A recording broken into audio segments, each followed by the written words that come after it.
A ver, hagamos una prueba. ¿Cuál es nuestro primer recuerdo? Es difícil, ¿verdad?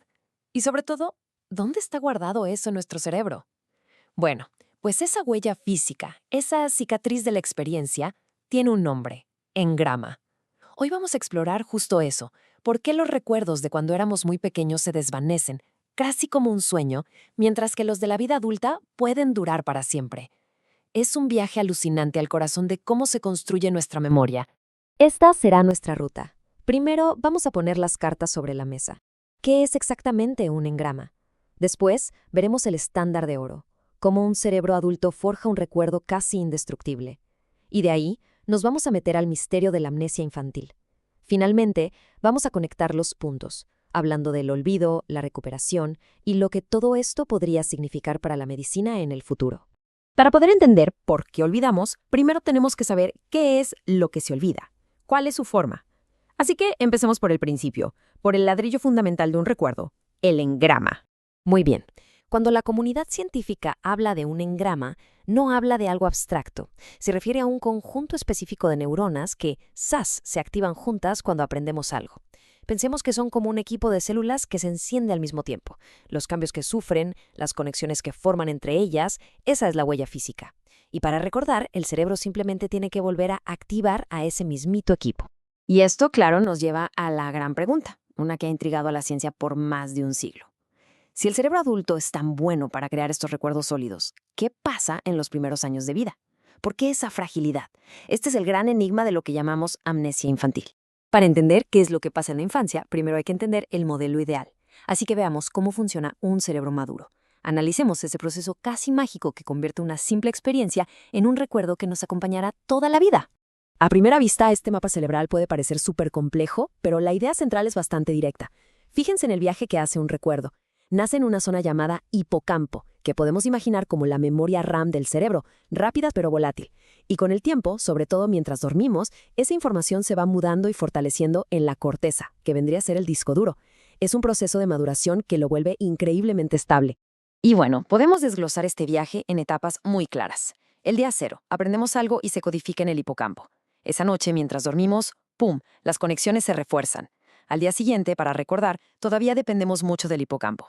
Pero dejen pasar una semana o más y el recuerdo ya migró. Ahora depende más de la corteza y eso lo hace muchísimo más resistente al olvido. Pero lo más increíble de un recuerdo adulto es que no es una foto estática, es una red viva. No solo se fortalecen las conexiones originales, sino que con el tiempo se reorganiza, se vuelve más eficiente e incluso recluta otras neuronas para hacer la red de memoria todavía más robusta.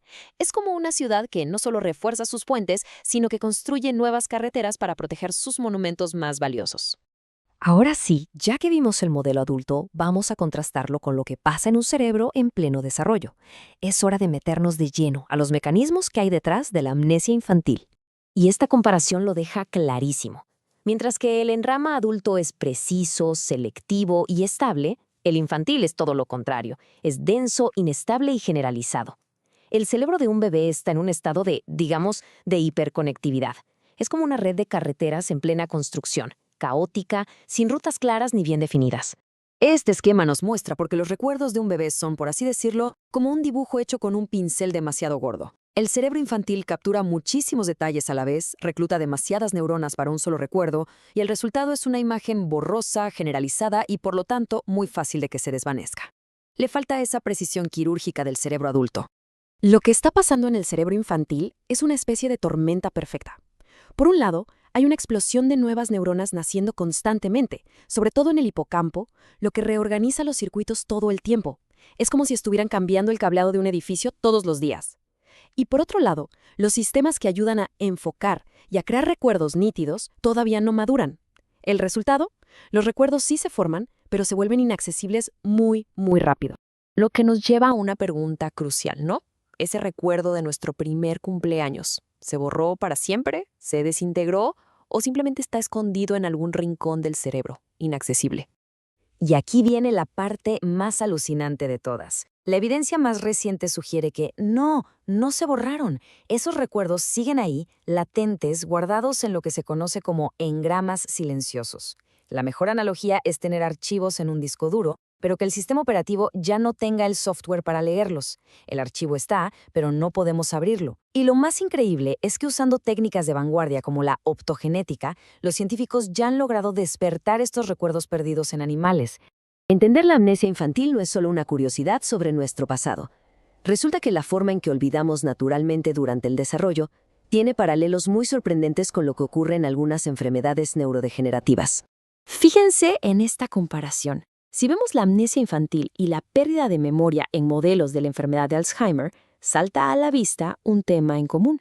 En ambos casos, el problema principal podría no ser que el recuerdo se haya destruido, sino la incapacidad de acceder a él. Es una falla en el mecanismo de recuperación. Y aquí tenemos a otro gran responsable, la inmadurez de la corteza cerebral. Estas regiones, la corteza retroesplenial y la prefrontal, son como los bibliotecarios expertos del cerebro, los que archivan y organizan los recuerdos para el largo plazo. En los bebés, estos bibliotecarios todavía son novatos. Reciben la información, pero no la catalogan de forma ordenada ni estable. Y eso contribuye a que con el tiempo se pierda la ruta para encontrarla. Muy bien. Hemos hecho un viaje desde el cerebro adulto hasta el infantil, hemos explorado por qué los recuerdos se forman, se consolidan y a veces se pierden. ¿Con qué nos quedamos de todo esto? A ver, en resumen, la memoria adulta no es estática, es un proceso dinámico y robusto. La amnesia infantil no es que se borren los recuerdos, es que perdemos el acceso a ellos por la propia construcción del cerebro. Esos primeros recuerdos persisten, como engramas silenciosos. Y lo más importante, entender esto nos abre un mundo de posibilidades para, en un futuro, pensar en nuevas estrategias para tratar los trastornos de la memoria. Y esto nos deja con la gran pregunta a futuro, la que impulsa gran parte de la investigación actual. Si los recuerdos no se borran, sino que se silencian, ¿será posible que algún día desarrollemos terapias para reactivarlos? ¿Podríamos devolverle a alguien un recuerdo valioso que una enfermedad le arrebató? El viaje para entender el engrama apenas comienza, y las posibilidades son, francamente, inmensas. Para todos los que quieran profundizar, aquí dejamos las referencias de los estudios que fundamentan todo lo que hemos platicado. Son una verdadera joya. Así que la próxima vez que intentemos recordar algo de nuestra infancia y no podamos, sabremos que ese recuerdo probablemente sigue ahí, esperando en silencio. Muchísimas gracias por acompañarnos en este viaje al interior de la mente.